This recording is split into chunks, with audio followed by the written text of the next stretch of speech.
ಮೊದಲಿಗೆ ಚಿಕ್ಕಪೇಟೆ ಮಾಜಿ ಶಾಸಕರಾದಂತಹ ಆರ್.ವಿ. ದೇವರಾಜ್ ಅವರು ನಿಧನರಾಗಿದ್ದಾರೆ. ದುರಂತ ಅಂತಂದರೆ ನಾಳೆ ಅವರ ಬರ್ತ್ಡೇನೇ ಬೇರೆ ಇತ್ತು.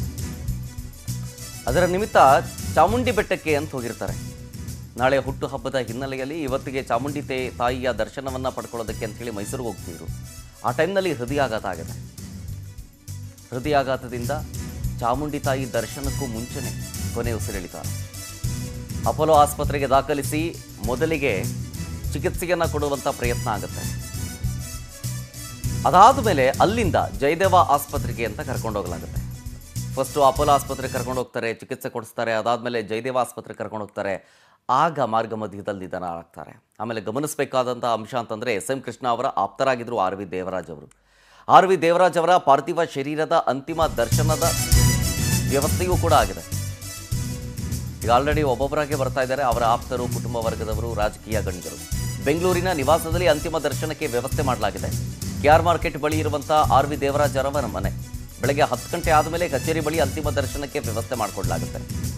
ಜೆ.ಸಿ. ರೋಡ್ನಲ್ಲಿರುವಂಥ ಮಾಜಿ ಶಾಸಕ ಆರ್.ವಿ. ದೇವರಾಜ್ ಅವರ ಕಚೇರಿಯ ಬಳಿ 10 ಗಂಟೆಯ ನಂತರ ದರ್ಶನಕ್ಕೆ ವ್ಯವಸ್ಥೆ ಮಾಡಿಕೊಡಲಾಗಿದೆ. ನಾಳೆ ಕನಕಪುರದ ಸೋಮನಹಳ್ಳಿ ತೋಟದ ಮನೆಯಲ್ಲಿ ಅಂತ್ಯಕ್ರಿಯೆ ನಡೆಸಲಾಗುತ್ತೆ. ನೋಡಿ, 1957 ಡಿಸೆಂಬರ್ 3ನೇ ತಾರೀಕು ಅವರ ಜನನ. ಅಂದರೆ ನಾಳೆಗೆ ಅವರ ಹುಟ್ಟುಹಬ್ಬ ಬೇರೆ ಇತ್ತು. ಅದರ ನಿಮಿತ್ತವಾಗಿ ಮೈಸೂರಿಗೆ ಹೋಗಿ ಚಾಮುಂಡಿ ತಾಯಿಯ ದರ್ಶನವನ್ನು ಪಡ್ಕೊಳ್ಳೋಕ್ಕೆ ಹೋದಂಥ ಸಂದರ್ಭದಲ್ಲಿ ಹಾರ್ಟ್ ಅಟ್ಯಾಕ್ ಆಗಿದೆ ಅವರಿಗೆ. ಇವರು 1989 ಚಾಮರಾಜಪೇಟೆಯಿಂದ ಶಾಸಕರಾಗಿ ಆಯ್ಕೆಯಾಗಿರ್ತಾರೆ. 2000ರಿಂದ 2007ನೇ ಇಸವಿಯ ತನಕ KSRTC ಅಧ್ಯಕ್ಷರಾಗಿ ಸೇವೆ ಸಲ್ಲಿಸಿದ್ದಾರೆ. ಅಷ್ಟಿಗೆಲ್ಲ KPCCಯ ಪ್ರಧಾನ ಕಾರ್ಯದರ್ಶಿಯೂ ಆಗಿದ್ದರು, AICCಯ ಸದಸ್ಯರೂ ಕೂಡ ಆಗಿದ್ದರು. 2016ರಲ್ಲಿ ಕೊಳಚೆ ಪ್ರದೇಶ ಅಭಿವೃದ್ಧಿಯ ಅಧ್ಯಕ್ಷರೂ ಕೂಡ ಆಗಿದ್ದರು. ಚಾಮರಾಜಪೇಟೆ ಕ್ಷೇತ್ರದ ಪುನರ್ ವಿಂಗಡಣೆ ಆದಮೇಲೆ ಚಿಕ್ಕಪೇಟೆಗಿಂದ ಬಿಜೆಪಿ ಉದಯ್ ಗರುಡಾಚಾರ್ ವಿರುದ್ಧ 2 ಬಾರಿ ಸೋಲ್ತಾರೆ. ಚಾಮರಾಜಪೇಟೆ ಅದನ್ನು ಬಿಟ್ಕೊಡೋದ್ರಲ್ಲೂ ಕೂಡ ನೋಡಿ ಹಿಂಗಿದೆ ಅಂತ. ಎಸ್.ಎಂ. ಕೃಷ್ಣ ಅವರಿಗೆ ಚುನಾವಣೆಗೆ ಸ್ಪರ್ಧೆ ಮಾಡೋದಕ್ಕೆ ಅವ್ರಿಗೆ ತಮ್ಮ ಕ್ಷೇತ್ರವನ್ನು ಬಿಟ್ಕೊಡ್ತಾರೆ. ಅಲ್ಲಿ ಎಸ್.ಎಂ. ಕೃಷ್ಣ ಅವರು ಗೆದ್ದು ಬೀಗ್ತಾರೆ, ಗೆಲ್ಲಿಸ್ಕೊಂಡು ಬರ್ತಾರೆ ದೇವರಾಜ್ ಅವರು. ಸೊ ಅವಾಗಿನಿಂದ ಆರ್.ವಿ. ದೇವರಾಜ್ ಮತ್ತು ಎಸ್.ಎಂ. ಕೃಷ್ಣ ಅವರು ಬಹಳ ಹತ್ತಿರ ಆಗ್ತಾರೆ. ಇನ್ನು ಅದಾದಮೇಲೆ ಚಿಕ್ಕಪೇಟೆಯಲ್ಲಿ ಸ್ಪರ್ಧೆ ಮಾಡ್ತಾರೆ. ಬಿಜೆಪಿಯ ಉದಯ್ ಗರುಡಾಚಾರ್ ವಿರುದ್ಧ 2 ಬಾರಿ ರೀಸೆಂಟಾಗಿ ಸೋಲ್ತಾರೆ. ಹೇಳಿದ್ನಲ್ಲ, ತ್ಯಾಗ ಮಾಡಿದ್ರು ತಮ್ಮ ಕ್ಷೇತ್ರವನ್ನ ಅಂತ. ಅದು 2004ನೇ ಇಸ್ವಿಲಿ. 2004ರಲ್ಲಿ ಎಸ್.ಎಂ. ಕೃಷ್ಣ ಅವರಿಗೆ ತಮ್ಮ ಕ್ಷೇತ್ರವನ್ನ ತ್ಯಾಗ ಮಾಡ್ತಾರೆ. ಅವತ್ತಿನ ಚುನಾವಣೆಯಲ್ಲಿ ಎಸ್.ಎಂ. ಕೃಷ್ಣ ಅವರನ್ನ ದೇವರಾಜ್ ಅವರು ಗೆಲ್ಲಿಸ್ಕೊಂಡ್ಬಂದಿದ್ದು ಎಷ್ಟು ಮತಗಳಿಂದ ಗೊತ್ತಾ? 13,000 ಚಿಲ್ಲರೆ ಮತಗಳಿಂದ. ಅಲ್ಲಿಂದಲೇ ಆಪ್ತತೆ ಬೆಳೆದಿದ್ದು ಎಸ್.ಎಂ. ಕೃಷ್ಣ ಮತ್ತು ಆರ್.ವಿ. ದೇವರಾಜ್ ಅವರ ಒಂದು ಆಪ್ತತೆ ಬೆಳ್ಕೊಂಡು ಬಂದಿದ್ದು ಅವಾಗಲೇ. ಆಮೇಲೆ ಸಾಕಷ್ಟು ಹುದ್ದೆಗಳನ್ನು ಅಲಂಕರಿಸಿದ್ದಾರೆ ಆರ್.ವಿ. ದೇವರಾಜ್. ಚಿಕ್ಕಪೇಟೆ ಸ್ಪರ್ಧೆ ಮಾಡಿದ್ದರ ಬಗ್ಗೆಯೂ ಕೂಡ ಅಲ್ಲಷ್ಟು. ಆರ್.ವಿ. ದೇವರಾಜ್ ಅವರು ಚಾಮರಾಜಪೇಟೆ ಕ್ಷೇತ್ರದ ಶಾಸಕರಾಗಿಯೂ ಸೇವೆ ಸಲ್ಲಿಸಿದ್ದಾರೆ. ಅದಾದ ಮೇಲೆ ಚಿಕ್ಕಪೇಟೆಗೆ ಕಾಂಗ್ರೆಸ್ನ ಅಭ್ಯರ್ಥಿಯೂ ಆಗಿದ್ದರು.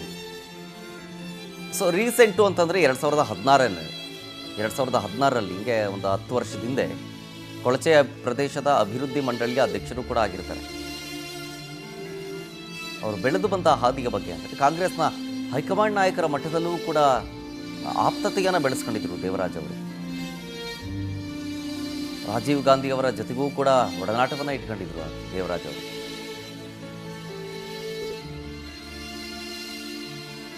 ಎರಡ್ 2018ರಲ್ಲಿ ಕಾಂಗ್ರೆಸ್ನ ಆರ್.ವಿ. ದೇವರಾಜ್ ಅವರನ್ನ ಸೋಲಿಸಿ ಉದಯ್ ಗರುಡಾಚಾರ್ ಅವರು ಶಾಸಕರಾಗಿ ಆಯ್ಕೆಯಾಗಿರ್ತಾರೆ. ಚಾಮರಾಜಪೇಟೆಯಿಂದ 2 ಬಾರಿ ಗೆದ್ದಿರ್ತಾರೆ. 1 ಸಲ ಚಿಕ್ಕಪೇಟೆ ಕ್ಷೇತ್ರದಿಂದ ಶಾಸಕರಾಗಿ ಆಯ್ಕೆಯಾಗಿರ್ತಾರೆ. 1 ಸಲ ಗೆದ್ದಿರ್ತಾರೆ ಚಿಕ್ಕಪೇಟೆಯಿಂದ, 2 ಬಾರಿ ಸೋತಿರ್ತಾರೆ. ದೀರ್ಘಕಾಲ ಸದಸ್ಯರಾಗಿದ್ದರು ರಾಷ್ಟ್ರೀಯ ಕಾಂಗ್ರೆಸ್ನಲ್ಲಿ. ನಾಯಕರಾಗಿ ಸೇವೆ ಸಲ್ಲಿಸಿದ್ದಾರೆ. ಕರ್ನಾಟಕ ಪ್ರದೇಶ ಕಾಂಗ್ರೆಸ್ ಸಮಿತಿ ಅಂದರೆ KPCC ಪ್ರಧಾನ ಕಾರ್ಯದರ್ಶಿಯಾಗಿಯೂ ಕೂಡ ಅವರು ಕೆಲಸ ಮಾಡಿದ್ದಾರೆ. AICC ಅಂದರೆ ಅಖಿಲ ಭಾರತ ಕಾಂಗ್ರೆಸ್ ಸಮಿತಿಯ ಸದಸ್ಯರೂ ಆಗಿದ್ದಾರೆ. ಹೀಗೆ ಹಲವು ಹುದ್ದೆಗಳನ್ನು ಅಲಂಕರಿಸಿದ್ದಾರೆ ಅವರು. KSRTC ಅಧ್ಯಕ್ಷರಾಗಿ ಸೇವೆ ಸಲ್ಲಿಸಿದರು.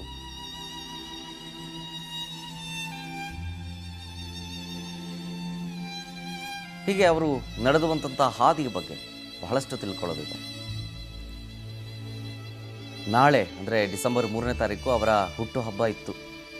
ಹುಟ್ಟುಹಬ್ಬದ ಹಿನ್ನೆಲೆಯಲ್ಲೇ ಇವತ್ತು ಮೈಸೂರಿಗೆ ಹೋಗಿ, ಅಂದರೆ ನಿನ್ನೆ ಮೈಸೂರಿಗೆ ಹೋಗಿ ಚಾಮುಂಡಿ ತಾಯಿಯ ದರ್ಶನವನ್ನು ಪಡೆದು ಬರೋಣ ಅಂತ ಹೋಗಿದ್ರು. ಆಗ ಅವರಿಗೆ ಹಾರ್ಟ್ ಅಟ್ಯಾಕ್ ಕಾಣಿಸ್ಕೊಳ್ಳುತ್ತೆ. ಹಾರ್ಟ್ ಅಟ್ಯಾಕ್ ಕಾಣಿಸ್ಕೊಳ್ತಾ ಇದ್ದಂತೆ ತಕ್ಷಣ ಅವರನ್ನು ಮೈಸೂರಲ್ಲಿರುವಂಥ ಅಪೋಲೋ ಆಸ್ಪತ್ರೆಗೆ ಅವರನ್ನು ದಾಖಲಿಸ್ತಾರೆ. ಅದಾದಮೇಲೆ ಹೆಚ್ಚಿನ ಚಿಕಿತ್ಸೆಗೆ ಅಂತ ಜಯದೇವ ಆಸ್ಪತ್ರೆಗೆ ಕರ್ಕೊಂಡು ಹೋಗಬೇಕಾದ್ರೆ ನಿಧನರಾಗ್ತಾರೆ.